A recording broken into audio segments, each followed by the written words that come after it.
지난 한 주간도 하나님께서 우리 기쁨의 동산에 너무너무 잘해주셔서 할 얘기가 많아요. 묶어서 세 묶음으로 한번 감사해 보려고 그래요. 먼저 섬김에 관한 감사를 할 텐데요. 여러분이 헌금해 주셨던 티리키의 헌금 드디어 후원하게 됐는데요. 총 996만 9천 원이 모아져서 GMP 개척 선교회 팀하고 심대섭 김임애녹 선교사님들에게 이렇게 보내서 그들이 티리케를 돕도록 그렇게 하기로 했습니다. 헌금해 주셔서 감사하고 또 기도해 주셔서 감사합니다. 두 번째로는 우리 섬기는 내용이 양육 애프터 모임을 해보니까요, 막 너무 간증이 풍성하더라고요. 그 간증을 들으면서 저들이 지금 이 자리에 오기까지 섬겨주신 많은 분들이 생각났어요. 양육 1, 3단계를 위해서 기도해주고 섬겨주신 모든 분들에게 감사를 드립니다. 반찬 섬김을 했습니다. 11가정에 맛있는 반찬을 준비해서 섬기는 사역을 했고요. 그 다음에 전도대가 1박 2일로 저 남쪽 지역까지 가서 복음을 전하고 왔습니다. 섬길 수 있는 교회 된 것을 감사하고요, 수고해 주셔서 감사합니다. 두 번째는 인사에 대한 분인데요. 우리 광고에 나갔지만 우리 박주영 간사님이 이제 암 치료를 끝내고 복직했고 아직은 이제 좀 더 이렇게 회복이 필요하기 때문에 우리 남 집사님이 함께 사역하도록 했습니다.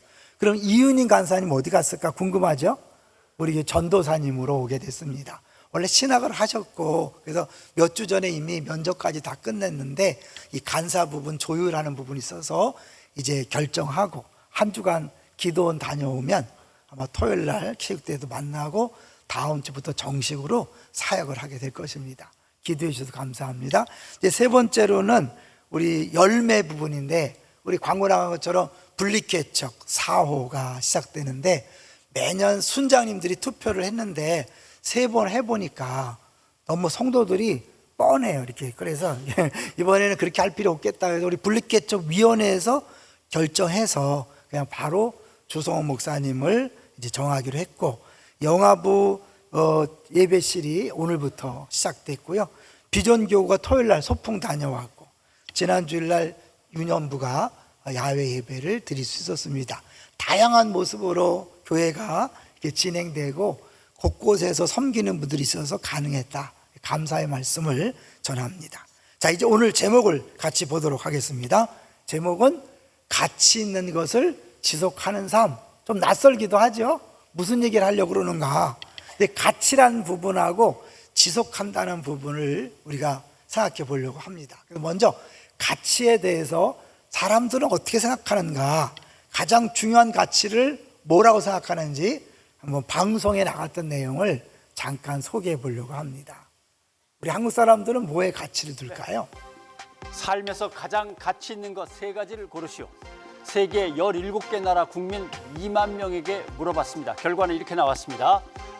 자, 역시 가족, 그다음에 직업, 물질적 행복. 17개 나라 중에서 14개 나라 국민이 가족이 가장 소중한 것이라고 답을 했습니다.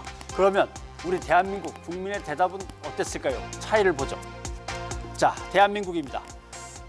물질적 행복, 돈과 집과 자동차 이런 거겠죠? 19%로 가장 많네요. 물질적 행복이 1위를 차지한 나라는 17개 조사 대상 국가 중에서 우리나라가 유일했습니다. 그리고 우리나라는 가족, 친구, 직업, 종교에 대해서 의미 부여를 가장 적게 하는 걸로 이번 조사에서 나타났습니다. 그리고 한 가지 또 특별한 게 있는데 보십시오. 3가지를 고르시오 했는데 하나만 고르고 끝낸 사람들이 우리나라가 월등히 많았습니다. 돈 있고 집 있으면 사회적 만족이나 교우관계 이런 건 자동으로 해결되는 거 아닐까? 이런 뜻이 담겼을까요? 네, 우리 한국 사람들이 특별하지요. 돈이 최고다. 뭐니 해도 money다. 그리고 이제 다른 거 다 필요 없고 돈만 있으면 나머지는 다 해결된다. 우리 한국이 그런 것 같아요. 그래서 심지어 돈만 있으면 이제 사회적으로도 훌륭한 사람으로 인정받고 대단한 사람으로 인정해준다. 돈만 있으면 이제 가족하고도 가까워질 수 있다고 생각하는 거죠. 아닌데, 그죠? 사회관계도 돈이 없으면 불안해진다. 오직 돈이다. 이게 이런 문화에서 우리가 신앙생활 한다는 게 쉽지 않잖아요. 그런 세상에서 오직 복음이 진짜다라고 말하면 다 이상하게 보는 거죠. 그래서 신앙생활이 사실 어려운 것이 현실인 거죠. 근데 또 하나 지속하는 삶. 좋은 건 알지만 꾸준히 그 가치를 따라 살아가는 것이 어려운 거예요. 그래서 이 가치 지속성이라는 표현이 쓰더라고요. 뭐든지 꾸준하게 잘할 수 있는 그것도 연구를 하더라고요. 거기에 거의 1인자라고 하는 분이 자기 경험을 이야기했어요. 이 가치를 지속하기 위해서 가장 중요한 게 뭔가, 그것도 한번 같이 봤는데요. 이분이 유명하다고 국내 1호래요. 그런데 지속 가능한 삶이라는 것은 소중하고 가치 있는 것에 더 집중하는 태도인데, 나머지는 여러분이 인터넷 통해서 다시 한번 확인해 보시고요. 다음 페이지를 보겠습니다. 이제 이 사람이 이렇게 자기가 그런 전문가인데도 불구하고 처음에는 불면증, 식욕이 없고 혈색도 안 좋고 계속 뒤처질까 봐 두렵고 잠도 못 자고 이랬다는 거예요. 그러다가 아내와 대화를 하면서 아내의 한마디의 평안을 찾았대요. 뭐냐면, 난 당신이 60세 이후에 성공했으면 좋겠어. 60세 이후에 성공하라고? 그런 말은 처음 들어본 거죠. 왜냐하면 모든 문화가 물 들어올 때 빨리 해야 된다. 져라. 자, 빨리빨리 해야 된다. 다들 그렇게 하는 거야. 편법을 쓰서라도 불법을 해서라도 빨리빨리 나가야 돼. 이렇게 재촉하기만 했는데 아내가 60세에 성공했으면 좋겠다는 말을 들었을 때 한번 읽어주세요. 60세 이후에 60세 이후에 성공하라는 말을 들으니까 문득 이런 생각이 들었다. 만약 30대나 40대의 정점을 찍으면 그 다음부터는 무조건 내려올 수밖에 없는데, 그걸 반대로 생각하니까 지금부터 조금씩 천천히 올라가면 되겠다. 그제서야 안 보이던 게 보이기 시작하고 삶에서 계속 말하는 지속 가능성과 이 ESG를 실천하게 만드는 계기가 됐다. 주위를 돌아볼 여지와 가치를 추구할 수 있는 여유도 생겼다. 네, 이 뭐 가치를 지속하고 있는 7가지가 필요한데 그중에 가장 중요한 게 마음의 평안이었다고 이야기를 하더라고요. 그러니까 상황은 똑같지만 내가 어떤 마음을 먹느냐에 따라서 이걸 지속할 수 있고 그만둘 수 있다는 거죠. 저는 오늘 설교를 들으면서 우리 성도님들이 위로가 됐으면 좋겠어요. 지금까지 신앙생활을 잘해왔는데, 사실 잘해왔지만 우리 생각과 다르게 결과가 나타나지 않고 상황이 바뀌지 않을 때 지치지 말고 끝까지 달려가십시오 하는 것이 오늘 설교의 핵심입니다. 네, 마음을 여시고 위로받으시면서 설교를 들었으면 좋겠어요. 자, 그래서 이제 오늘 디모데 후서를 볼 텐데요. 우리가 이제 딱 한 번 하고 지날 거예요.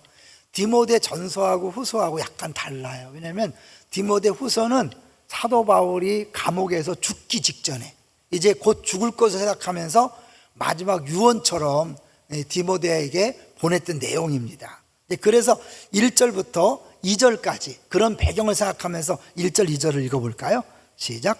하나님의 뜻으로 말미암아 그리스도 예수 안에 생명의 약속대로 그리스도 예수의 사도된 바울은 계속 사랑하는 아들 디모데에게 편지하노니, 하나님 아버지와 그리스도 예수 우리 주께로부터 은혜와 긍휼과 평강이 내게 있을지어다. 1절과 2절 단 2절인데 계속 반복되는 게 3번 나오는 거 발견했나요? 그리스도 예수, 그리스도 예수, 그리스도 예수 우리 주. 단 2절인데 인사말하는데 이 바울이 입만 열면 그리스도 예수, 그리스도 예수, 그리스도 예수 하는 거예요. 지금 바울은 어떤 형편이라고요? 일생 동안 복음을 전했는데 결국은 감옥에 갇혔고 이제 곧 사형을 앞두고 있는 그런 시점인데, 사랑하는 제자 디모데에게 격려하는 편지를 쓰면서 입만 열면 그리스도 예수, 그리스도 예수, 그리스도 예수. 왜?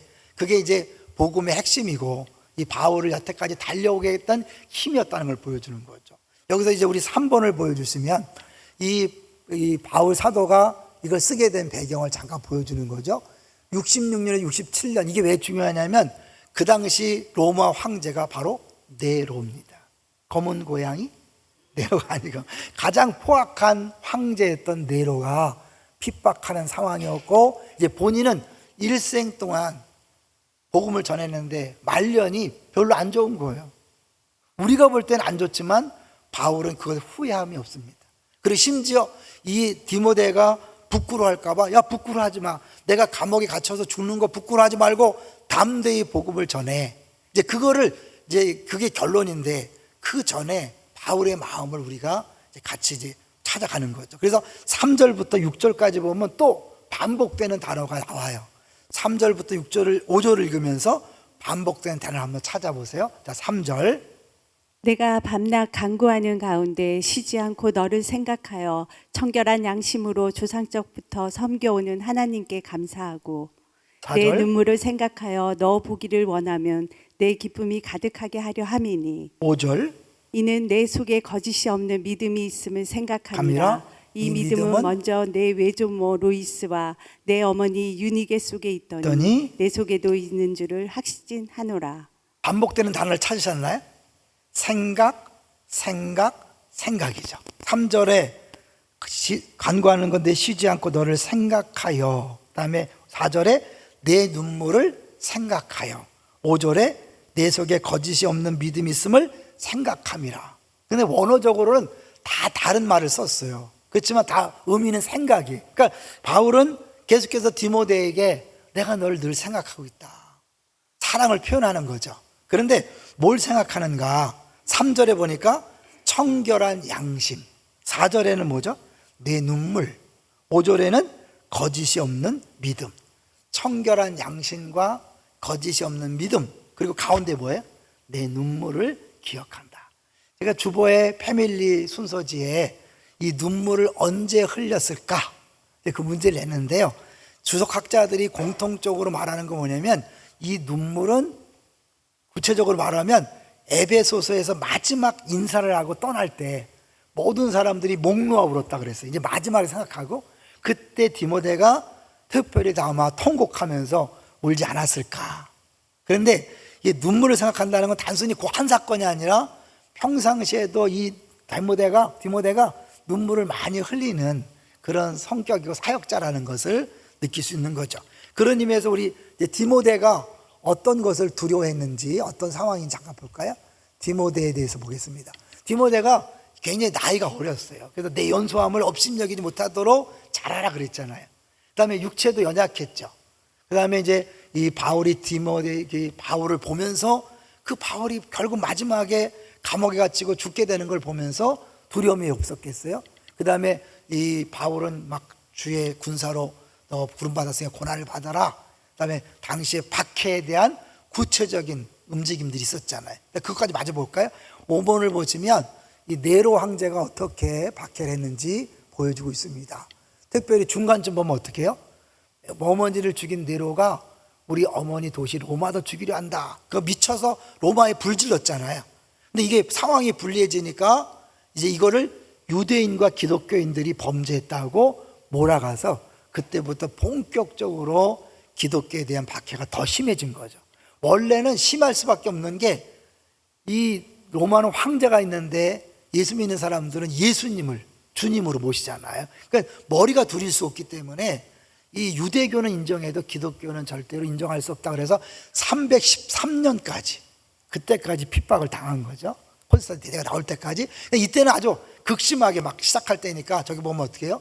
사자의 밥으로 또 십자가에 처형되고 정원에 나무 세워서 화형에 처하고 고문과 핍박이 가해졌기 때문에 뭐 이렇게 씩씩한 사람도 두려움을 느낄 텐데 이 디모데는 더 큰 두려움이 있었다는 것을 짐작할 수 있겠죠.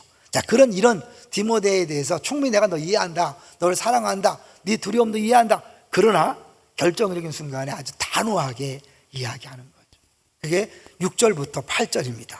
6절부터 8절을 같이 읽어보겠습니다. 시작. 그러므로 내가 나의 안수함으로 내 속에 있는 하나님의 은사를 다시 부릴 듯하게 하기 위하여 너로 생각하게 하노니 7절. 하나님이 우리에게 주신 것은 두려워하는 마음이 아니요 오직 능력과 사랑과 절제하는 마음이니 8절. 그러므로 너는 내가 우리 주를 증언함과 또는 주를 위하여 갇힌 자 된 나를 부끄러워하지 말고 오직 하나님의 능력을 따라 복음과 함께 고난을 받으라. 요도 6절, 7절, 8절에도 비슷한 개념이 반복해 등장해요. 찾으셨나요? 6절에 하나님의 은사, 8절에는 하나님의 능력을 따라. 비슷하죠? 근데 그 가운데 보면 구체적으로 나와 있지 않지만 거기는 오직 능력과 사랑과 절제하는 마음이다 이렇게 표현했잖아요. 그러니까 사실 이 6절과 8절에 하나님 은사 능력이라면 가운데 있는 것이 더 구체적으로 분명하게 보여주고 있는 거죠. 여기서요 7절을 원어적으로 한번 볼 거예요. 왜냐하면 한글 성경에 볼 수 없는 원어의 표현이 있거든요. 한글은 7절에 보면 그냥 하나님 우리에게 주신 것이죠. 근데 원어 성경으로 보면 7절에 가르라고 되어 있는데 이게 왜냐하면 뜻이에요. 가르. 약한 왜냐하면. 그래서 7절 영어를 보면 영어 성경 보면 for로 되어 있죠. 그러니까 한글에는 없는 원어에 있는 표현. 왜냐하면. 그러니까 6절에 너로 생각하게 하노니 왜냐하면 하나님이 주신 것은 나데이 법비 그죠? 두려워하는 마음이 아니다. 그러니까 인간은요 늘 두려워하는 존재예요. 그러니까 두려움 자체는 죄는 아니에요. 근데 두려움에 매여서 두려움에 빠지는 건 죄입니다. 왜요? 하나님이 원하지 않기 때문에. 그러나 인간이 약함을 알기 때문에 하나님은 성경에 두려워 말라를 몇 번 넣었다 그래요? 어떤 분이 조사해 보니까 막 365번 내지 366번 있다 그랬죠. 이 말은 하나님도 우리가 두려워하는 존재임을 알고 매일 하루에 한 번꼴씩 두려워 말라 해서 두려움을 이겨나가게 하는 거죠. 아까 우리 그 전문가가 아내의 말 한마디에 평안을 드렸잖아요. 이게 말의 능력이잖아요. 사람의 말도 그렇다면 하나님 말씀이 내 안에 딱 들어오면 어떻게 해요? 그 두려운 상황을 넉넉히 이겨낼 수 있는 거죠. 자, 두려워하는 마음은 주님 주신 게 아니에요. 만약 두려워하고 있다면 여러분은 지금 마귀에게 속고 있는 거예요. 하나님은 절대 우리가 두려운 마음을 안 주십니다. 그 뭘 주느냐? 두려운 마음이 아니라 7절에 보니까 능력과 사랑과 절제하는 마음이다. 성경에 세 가지가 나오면 일단은 이렇게 한번 구분해도 괜찮아요. 하나님과의 관계, 이웃과의 관계, 내 자신과의 관계로 구분하면 이해가 더 쉬워요. 맨 마지막부터요. 두 번째, 사랑. 뭐와 같아요? 하나님과의 관계일까요? 이웃과의 관계일까요? 나 자신과의 관계일까요? 사랑은 당연히 이웃과의 관계죠. 절제는 뭐겠어요? 절제는 성령의 9가지 열매 나오는데 선을 넘지 않는 거예요. 몇 주 전에 설교했죠? 선을 넘으면 안 돼요. 내가 아무리 교회를 위하고 하나님 나라를 위하지만 하지 않아야 될 말이 있어요. 동의하십니까? 하지 않아야 될 행동이 있는 거예요. 그런데 가끔 가다 보면 좀 이렇게 모자라신 분들이 선을 넘어. 너무 열심히 지나쳐서 넘는 건 하나님 주시는 게 아니에요. 하나님 주시는 아무리 열심히 있어도 어느 선을 넘지 않아요. 그게 절제예요. 내 위에 주인이 있다는 것, 더 왕이 있다는 걸 아는 사람은 함부로 말하지 않습니다. 함부로 행동하지 않습니다. 그걸 의식하는 사람은 사람에게도 함부로 말하고 행동하지 않습니다. 우리 중에 함부로 말하고 행동하는 사람은 저 사람은 성령의 사람이 아니구나라고 그렇게 해도 괜찮아요. 왜? 여기 분명히 얘기하죠? 절제가 있다는 거예요. 그리고 여기서 보니까 마음이라 그러는데 그 앞에 일이 써 있죠. 일. 성경 보세요. 일이 써 있죠. 일은 밑으로 가보니까 헬라어로 영이다. 단순히 막 오만 가지 생각이 드는 마음이 아니라 영에 사로잡히는 거잖아요. 그러니까 두려움에 사로잡히는 것이 아니라 하나님의 능력, 하나님 주시는 능력, 첫 번째 능력, 하나님 주시는 능력으로 또 이웃에 대한 사랑으로 자기의 절제로 무장되어서 그래서 어떻게 해요? 이제 고난을 함께 받으라는 거죠. 꼭 기억하세요. 내가 이 부분을 놓치면 신앙생활을 오래 못합니다. 여러분 왜 시험 들고 왜 상처받아요? 내 열심으로 내 노력을 하니까 좀만 잠깐만 실망하고 상처받는 거예요. 그런데 하나님 주신 마음으로 무장한 사람은 흔들림이 없는 거죠. 넘어지지 않는 거죠. 그죠? 그래서 이제 8절을 볼 텐데요. 8절 시작. 그러므로 너는 내가 우리 주를 증언함과 또는 주를 위하여 갇힌 자 된 나를 부끄러워하지 말고 오직 하나님의 능력을 따라 보드금과 함께 고난을 받으라. 8절의 핵심인데 뭐 하지 말라고요? 부끄러워하지 말라. 내가 갇힌 것 때문에 부끄러워하지 마라. 왜냐면 예수 믿었는데 잘 돼야지. 예수 믿었는데 너 그게 뭐냐? 결론이 뭐야? 결과가 감옥에서 죽는 거잖아. 그러니까 사실은 이 디모데가 부끄러워할 수 있는데 바울이 부끄러워하지 마. 절대 부끄러워하지 마. 그래서 이 부끄러워하지 말라는 말을, 이 부끄럽다는 단어를 한번 검색해 보면 이게 성경의 핵심 단어라는 걸 알 수 있어요. 한번 보여주세요. 부끄러워하다, 수치스러워하다, 불명예하다. 대표적으로 로마서 1장 16절 세 번째 보면 내가 복음을 부끄러워하지 아니하노니. 그 말은 뭐예요? 보통 사람들은 복음을 부끄러워한다는 거예요. 근데 바울 사도는 복음을 부끄러워하지 않는다 그랬어요. 근데 이 부끄러움의 문제는 인간에게 찾아온 두 개 중에 하나잖아요. 아담과 하와가 선악과를 따먹었을 때 찾아온 두 가지 감정, 늘 말씀드렸죠. 뭐예요? 첫째는 두려움, 둘째는 부끄러움. 그러니까 이게 여기 바울 디모데한테도 뭐예요? 두려워하지 마라, 부끄러워하지 마라. 그러니까 인생의 모든 문제의 뿌리는 이거예요. 사역의 모든 뿌리도 이거고, 내가 두려워하지 않고 부끄러워하지 않고 담대히 복음을 증거하는 것, 이것이 진정한 신앙생활인데 8장 마가복음과 누가복음에 보면 예수님이 하신 말씀이에요. 너 나를 부끄러워하고 내 말을 부끄러워하면 나도 너를 부끄러워하겠다. 혹시 이 중에 아직도 가정에서, 직장에서, 사업장에서 내가 예수 믿는지 사람들이 모른다? 가짜입니다. 내일 당장 가서 밝히세요. 알겠죠? 우리는 예수 믿는다는 걸 처음부터 밝히셔야 돼요. 이 약관이란 거예요. 내가 이제 최근에 어떤 목사님의 강의를 듣고 보다 보니까 약관이라는 표현을 쓰는데 너무 못 와닿더라고요. 우리가 보통 어떤 단체에 가입할 때 약관을 읽고 동의하시오 나오잖아요. 그죠? 근데 약관을 읽고 동의하나요? 그냥 대충 하나요? 대충 하잖아요. 그런 것처럼 예수 믿을 때도 하나님이 약관을 주셨는데 약관을 대충 동의하고 예수를 따르니까 엉뚱하게 따라간다는 거예요. 대표적인 약관이 뭐죠? 예수님 말씀했어요. 아무든지 나를 따라오려거든 날마다 자기를 부인하고 제 십자가를 지고 나를 따를 거예요. 이게 최고의 약관이에요. 예수 믿는다는 건 뭐예요? 날마다 자기 십자가 지고 죽는 거예요. 자기를 부인하는 거예요. 그러니까 창피함과 두려움을 느낀다는 자체가 뭐예요? 내가 아직 살아있다는 거잖아요. 내가 나를 부인하는 순간 창피함과 부끄러움과 두려움에서 자유롭게 될 줄로 믿습니다. 그런 거예요. 자, 그런데 이제 여기서 우리가 이 부끄러워해서 사람들한테 이야기하지 않는다는 건 예수를 안 따라가는 거잖아요. 내일 당장 고백하세요. 그러면 사업에 불이익을 당할 수 있잖아요. 그죠? 직장에서 손해볼 수 있잖아요. 그래서 안 하는 거잖아요. 근데 그것을 기꺼이 감수하는 게 예수를 믿는 거예요. 복음과 함께 고난을 받는다는 것, 복음 때문에 손해를 감수하는 거예요. 그래서 원래 복음을 달라 살면 이 세상에서 성공하기가 어려워요. 그런 면에서 여러분, 사업이 잘 나가는 사람은 한 번쯤 점검해 볼 필요가 있어요. 오늘은 그 얘기 할 거예요. 사업이 잘 된다. 혹시 다른 사람 등 쳐먹는 거 있지 않은지. 다는 아니에요. 그죠?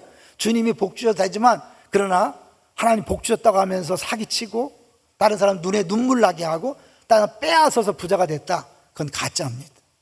직장 생활에 승진하지 못하는 거 부끄러워하지 마십시오. 예수 믿는 사람은 승진하기가 어려워요. 제가 그걸 어떻게 알았냐면 6번에 되게요. 6번에. 군대 같지 않기 때문에 제가 발을 잘 안 해.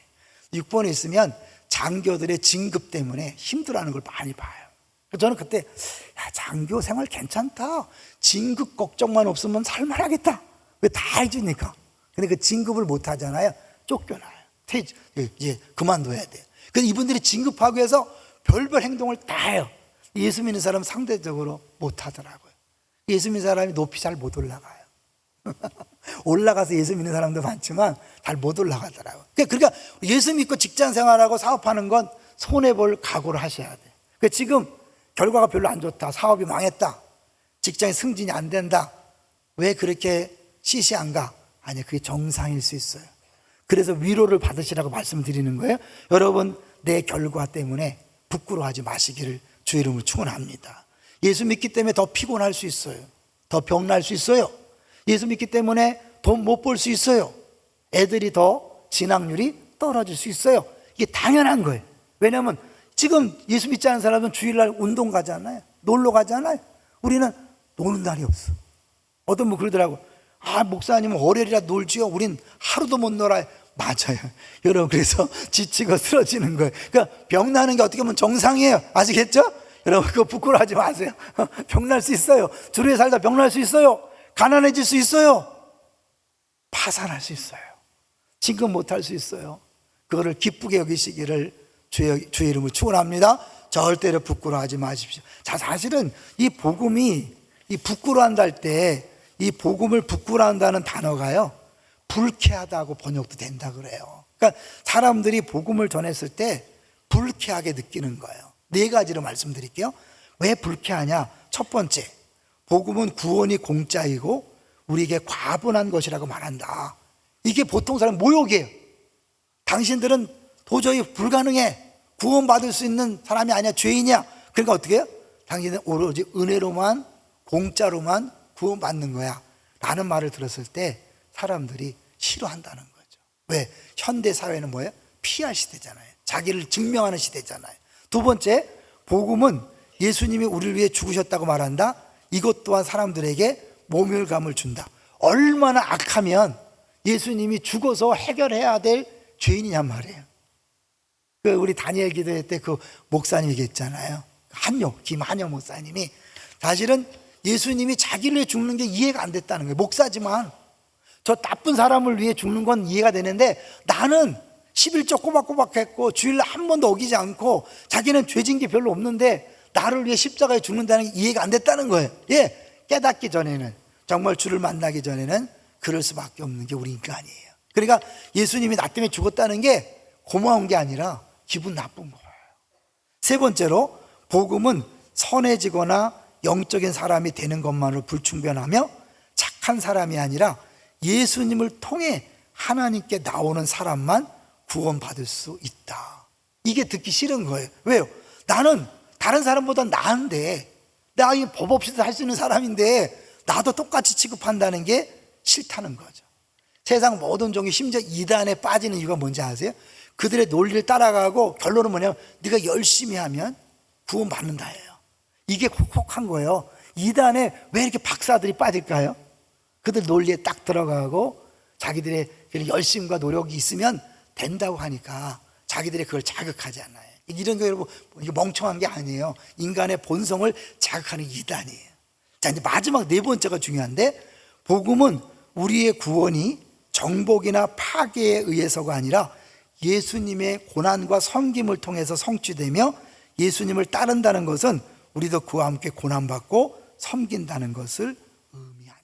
이게 어려운 거예요. 우리가 구원이 막 예수님이 일방적으로 막 로마를 뒤집어 엎고 구원한 게 아니라 예수님 십자가의 죽으심으로, 고난당하심으로 구원받았기 때문에 너희들도 예수 믿으면 그런 고난을 각오해야 된다. 싫은 거죠. 예수 믿으면 부자 된다. 예수 믿으면 모든 질병이 치유된다. 예수 믿으면 아이들이 좋은 대학 간다. 이게 좋지. 예수 믿으면 고난을 각오해야 된다. 자기를 부인해야 된다. 손해봐야 된다. 이게 진짜잖아요. 근데 한동안 한국에 가짜가 판을 쳤기 때문에 잘 사니까 다 떠나잖아요. 가난할 때는 그것이 통했지만 잘 살고 나니까 나 그거 없어도 되는데, 가짜니까. 즉 한국교회가 이렇게 줄어드는 거잖아요. 그죠? 진짜는 처음부터 그게 아니었어요. 예수는 죽으심으로 고난당하시고 우리를 구원했기 때문에 우리도 예수 믿고 누군가를 구원하기 위해, 누군가를 치유하기 위해서 나도 고난을 당해야 된다. 여러분을 직장으로, 사업장으로 파송하신 이유는 거기서 손해보고 희생하고 바보가 되고 가마떼기가 되어서 누군가를 구원하고 누군가를 회복시키기라는 하나님의 뜻인 거죠. 그러니까 모든 믿는 사람은 당연히 고난을 받습니다. 믿습니까? 아멘하기 어렵죠? 네? 난 싫은데, 싫어도 여러분 고난 속에 빠질 수밖에 없어요. 왜? 누군가를 구원하기 위해서, 누군가를 회복시키기 위해서는 나 예수 믿으니까 부자 됐어, 예수 믿으니까 이게 높아졌어, 그 절대로 복음이 안 통합니다. 왜? 복음은 그게 아니니까. 속아서는 올 수 있어도요. 복음은 뭐예요?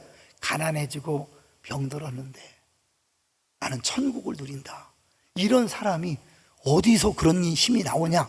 비밀을 물어보면서 예수 믿는 거예요. 여러분, 잘 돼서 복음 전한다고 믿지 않습니다. 오히려 가난하고 병들고 힘들고 어려운데 얼굴 표정은 밝고 감사하고 기뻐하는 모습 보면서, 야, 어떻게 저런 일이 가능할까? 그것에 복음이 들어갈 수 있는 통로가 되는 거죠. 그러니까 여러분, 예수 믿은 것 한편은 감사하지만 한편은 각오하셔야 돼.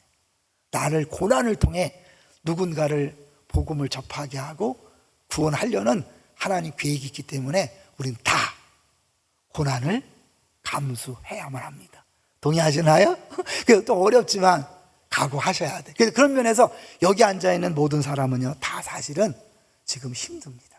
말하지 않아서 그렇지 다 힘들어요. 불신 가정에서 믿지 않은 가족들을 구원하기 위해서 하나님이 나를 고난 속으로 몰아넣을 수 있거든요. 하나님, 내가 잘 돼야 나 좀 봐라. 내가 예수 믿고 잘 됐으니까 너네 믿어. 근데 대부분 어떻게 해요?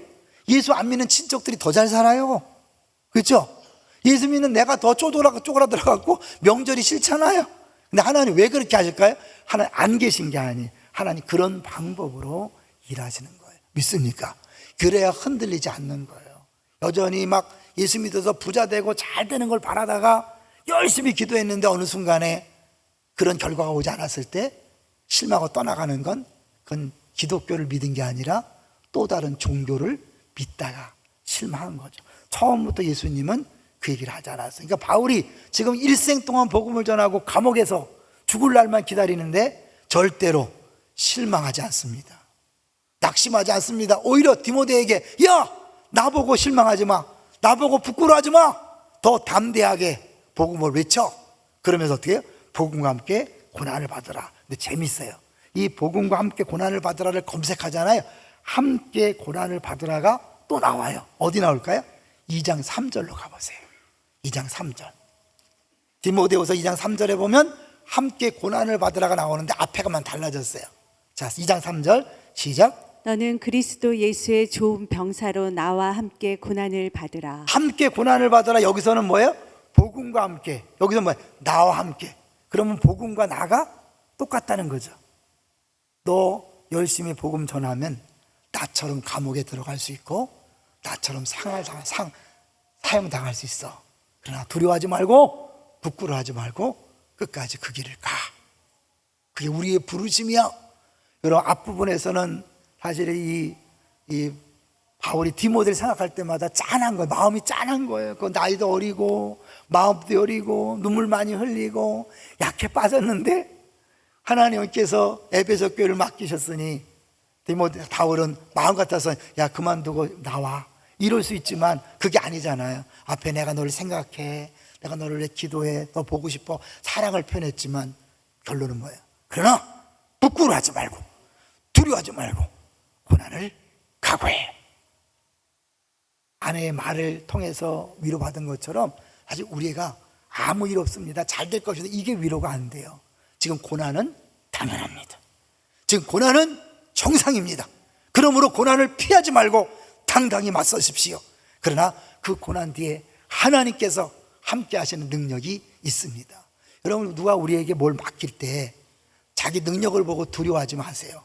하나님 어떤 일을 맡길 때는요 반드시 감당할 수 있는 힘을 주십니다. 이거잖아요. 하나님의 은사, 하나님의 능력, 두려움이 아니라 하나님께서 오는 능력과 사랑과 절제다. 이미 너에게 은사를 주셨고 너희가 함께 하신다. 그냥 두려워하지 말고 걸어가라. 지금까지 잘 걸어오셨어요. 잘 달려오셨어요. 잘 버티셨어요. 앞으로도 계속해서 잘 버티시기를 주의 이름으로 축원합니다. 이제 미국의 얘기를 하나만 했는데요, 이 4월 달만 되면 메이저리그에서요 이상한 일이 벌어지는 거 들었어요? 4월 15일 때는 모든 메이저리그 야구 선수들이 등에다 42번을 달고 경기를 한대요. 왜냐하면 옛날에 처음에 최초의 흑인 메이저리그 선수인 제키 로빈슨이 있었는데 이때는 흑백 차별이 여전할 때예요. 그래서 다스도 갖지 못하고 그냥 여전히 흑백 차별이 심할 때인데 이 선수가 되니까 막 모든 관중들이 야유하고 심판도 막 부당한 판정을 하고 집에 있을 때도 계속해서 막 협박을 가하고 그래서 꿋꿋이 그 선수 생활을 해서 지금 명예의 전당에 올라갔고 사람들이 그걸 인정해서 매년 4월 15일 때는 40번을 달고 야구를 하는 거예요. 저걸 보면 느끼는 게 현재의 고난은 장차 나타날 영광과 좋게 비교할 수 없다. 우리 신앙생활이 고난이 없다고 말씀하지 않았습니다. 현재는 고난입니다. 그런데 이 고난과 비교할 수 없는 영광이 기다리고 있는 거예요. 저 정도보다도 더 놀라운 영광이 우리를 기다리고 있는 줄로 믿습니다. 그 하나님은 반드시 우리와 함께 하시고 그 고난을 통해 누군가를 구원하고 회복시킬 뿐만 아니라 고난 뒤에 영광을 주신다는 사실을 기억하면서 걸어가는, 제가 말씀을 준비하면서 제 생각을 한번 해봤어요. 우리 교회 생각을 해봤어요. 늘 얘기했어요. 우리 분리개척이 어려웠다고. 5년 내에는 말하지 말자고 그랬다고. 왜냐면요 수백억의 빚을 진 다음에 여기를 띄워줬을 때 오는 재정적인 손해를 장로님들 몇 명이 김민희 목사님 계속 압박을 가한 거예요. 목사님 지금 수백억 빚졌는데 고잔동을 뛰면 어떻게 되는 겁니까? 그래서 김인중 목사님이 결단하고 분리개척을 하지만 광고 시간에 뭐라고 했어요? 김인중 목사인지 김광희 목사인지 헷갈리는 사람만 남아라. 한 명도 남지 말라는 거예요. 어쩔 수 없이 분리개척을 하지만 그 정도로 압박을 당했던 거예요. 근데 그럼에도 불구하고 그때 분리개척이 이루어졌기 때문에 3호, 4호부터 17호, 8호까지 간 거고 우리 교회 또 다른 분리개척이 이루어진 거죠. 저는 사실 우리 아내가 저에게 얘기했어요. 여보, 우리 부담 주지 말고 떠납시다. 왜? 교회가 고민하고 있으니까. 그러나 우리가 버티고 견뎌서 여기까지 왔어요. 여러분이 지금 가족 구원과 직장과 사업장에 누군가를 구원하기 위해 파송했는데 무지 힘들 거예요. 무지무지 어려울 거예요. 하루하루 버티기 힘들 거예요. 그래서 내일을 보지 말고 오늘 하루씩만 버티고 견디고 가는 거예요. 주님이 파송했으니까 주님이 책임지실 줄로 믿습니다. 주님이 능력을 날마다 경험하면서 넉넉히 이겨내셔서 서로에게 위로가 되고 격려가 되는, 당신 보니 내가 용기가 생깁니다. 당신 보니 나도 한번 해보겠습니다. 이런 다음 세대에게 그걸 보여주는 모델들, 주인공들 되시기를 주의 이름으로 축원합니다.